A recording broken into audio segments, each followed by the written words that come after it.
नमस्कार बालमित्रांनो, आज दिनांक 6 जुलै 2024 या दिवशी 10व्या वर्गातील सृष्टी चौरे हिचा वाढदिवस असल्याने मी डावरे सरांना अशी विनंती करते की तिला वाढदिवसाच्या शुभेच्छा द्याव्या.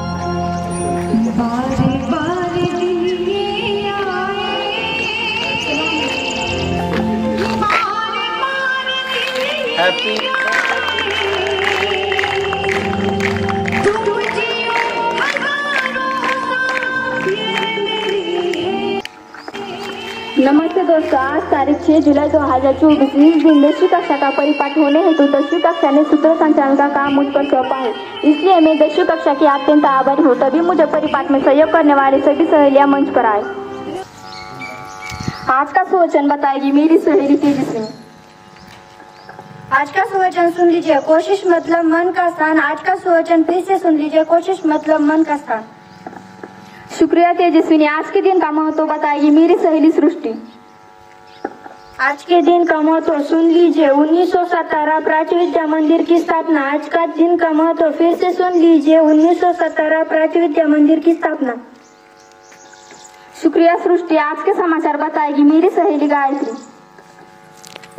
आज के समाचार सुन लीजिए, पैर चलने लगे पंडरी की ओर. आज के समाचार फिर से सुन लीजिए, पैर चलने लगे पंडरी की ओर.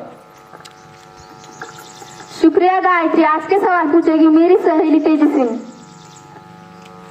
लड़कों के लिए सवाल है, पाकिस्तान का राष्ट्रीय पंछी कौन सा है?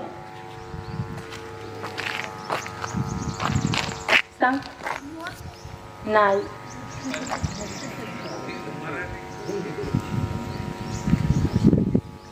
जवाब है चकोर. लड़कियों के लिए सवाल है, राजस्थान का राष्ट्रीय फूल कौन सा है?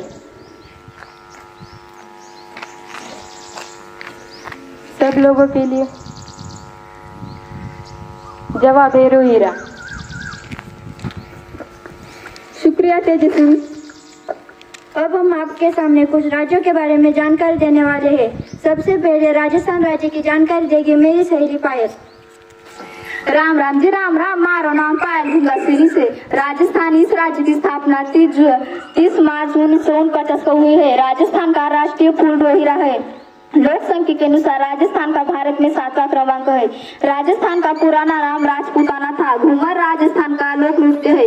राजस्थान में खाने जाने वाले पदार्थ दाल बाटी चूरमा जलेबी और प्याज की कचौरी. राजस्थान जाए तो ये जरूर खाना वरना पछताना. कुछ गलत कहा तो क्षमा. शुक्रिया पायल. अब पंजाब राज्य की जानकारी देगी मेरी सहेली किरण. सत श्री अकाल दोस्तों, आज मैं आपको पंजाब इस राज्य के बारे में जानकारी देने वाली हूँ. पंजाब राज्य की स्थापना 1947 में हुई. 5 पवित्र नदियों पर बसे हुए इस ठिकान पर गुरु नानक इन्होंने सिख धर्म की स्थापना की. भारत और पाकिस्तान के सीमे लगत. सत श्री अकाल दोस्तों, मैं आज आपको पंजाब इस राज्य के बारे में जानकारी देने वाली हूँ. पंजाब इस राज्य की स्थापना 1947 में हुई.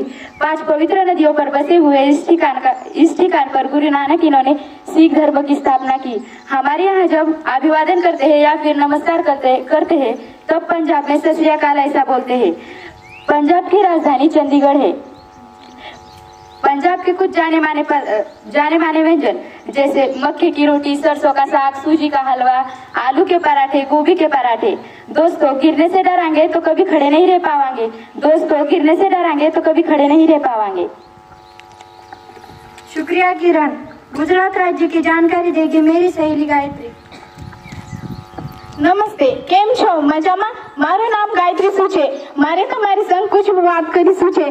जग में सबसे बड़ा पुतला गुजरात में स्थित है, जिसे इंग्लिश में कहते हैं स्टैचू ऑफ यूनिटी कहते हैं.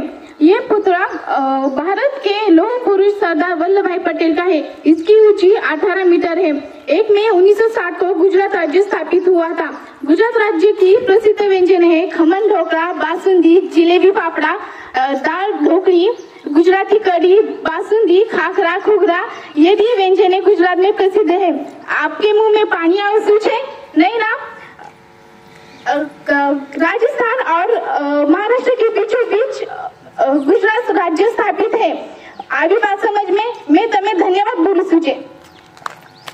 शुक्रिया गायत्री. बिहार राज्य की जानकारी देगी मेरी सहेली सृष्टि.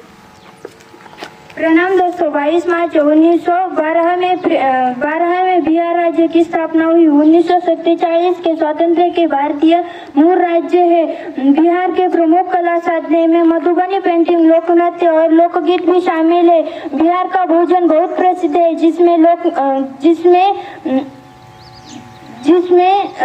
जिसमें जुड़ा दही और सत्ती शामिल है। धन्यवाद। शुक्रिया गायत्री। अब आसाम राज्य की जानकारी देगी मेरी सहेली तेजस्विनी। मैं आप नारो सबके देख के आनंदित हलो। नमस्कारम दोस्तों, आज मैं आप सबको आसाम राज्य की जानकारी देने वाली हूँ। आसाम राज्य की स्थापना 15 अगस्त 1947 को हुई थी। आसाम राज्य की राजधानी दिसपुर है। आसाम राज्य का प्रमुख उत्सव बिहू है। आसाम राज्य का राष्ट्रीय पंछी बतख है और राष्ट्रीय प्राणी एक सिंह का गेंडा है। आसाम राज्य में लोग डंक मीट, आलू की टिक्का, खार, जाकरू की सब्जी खाना बहुत पसंद करते हैं। धन्यवाद। शुक्रिया तेजस्विनी। चंगा दोस्तों, चलते हैं पहाड़े नार, फिर मिलेंगे।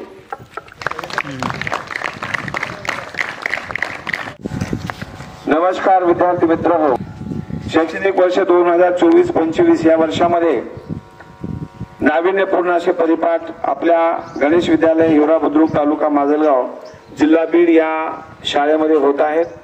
परिपाठाचा उद्देश विद्यार्थ्यांच्या मध्ये एक उत्साहपूर्ण जागृती झाली पाहिजे, इथे स्टेज करी झालं पाहिजे, धैर्य झालं पाहिजे, सादरीकरण व्यवस्थित झालं पाहिजे, जेणेकरून भविष्यामध्ये या सर्व गोष्टीचा विद्यार्थ्यांच्या मध्ये एक चांगला असा प्रभाव होईल आणि चांगला त्यांना पुढे भावी जीवनामध्ये चांगला उपयोग होईल। यासाठी वक्तृत्व, सादरीकरण, भाषा कौशल्य, शारीरिक हावभाव या सर्व गोष्टीचा या ठिकाणी फार महत्त्वाचा घटक आहे आणि विद्यार्थी घडत आहेत दिवसेंदिवस। म्हणून गेल्या सप्ताहामध्ये सोमवार, मंगळवार, बुधवार, गुरुवार, शुक्रवार आणि आज शनिवार 6 दिवस 6 परिपाठ झाले। या परिपाठामध्ये प्राथमिक विभागामध्ये 5वी, 6वी आणि 7वी या 3 वर्गातील विद्यार्थ्यांनी अतिशय सुंदर सादरीकरण करण्याचा प्रयत्न केलेला आहे। म्हणून प्राथमिक गटामध्ये 5वी आणि 6वी या 2 वर्गासाठी आपण या ठिकाणी टाळ्या वाजवायच्या आहेत।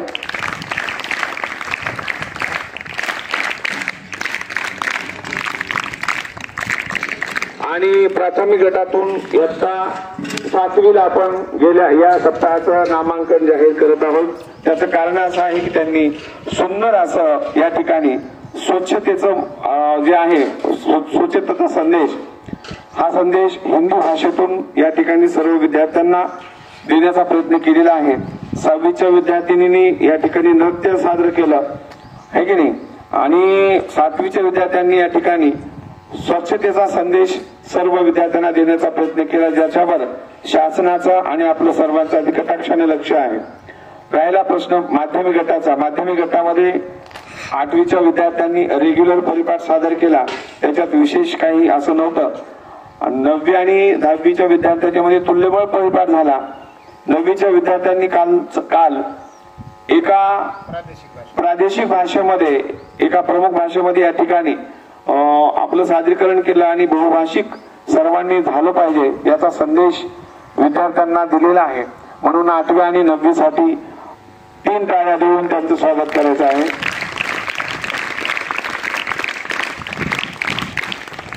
9वीच्या विद्यार्थिनींनी संवाद केला एका भाषेमध्ये। आज 10वीच्या विद्यार्थिनींनी जवळजवळ 4-5 राज्यांच्या भाषेमध्ये या ठिकाणी सादरीकरण केलं। विशेष म्हणजे तुम्ही सगळ्यांनी निरीक्षण केलंय की नाही मला माहित नाही, परंतु आम्ही निरीक्षण केलं। विशेष म्हणजे गायत्री कांबळे या विद्यार्थिनीसाठी अतिशय सुंदर तिनं सादरीकरण केलेलं आहे।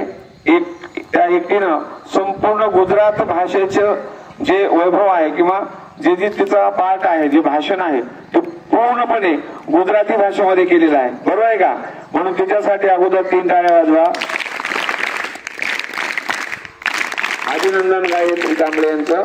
आणि या सप्ताहाचं माध्यमिक गटाचं जे नामांकन आहे ते माध्यमिक गटातून इयत्ता 10वीला आम्ही जाहीर करत आहोत।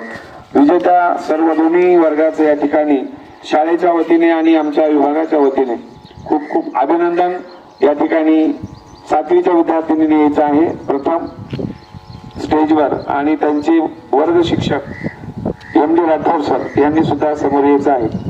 चला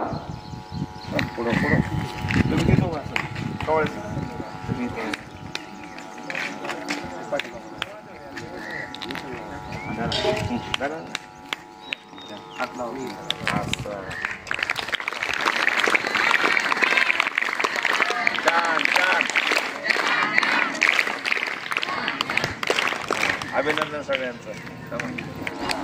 पुढे चला हात लावा हात लावा.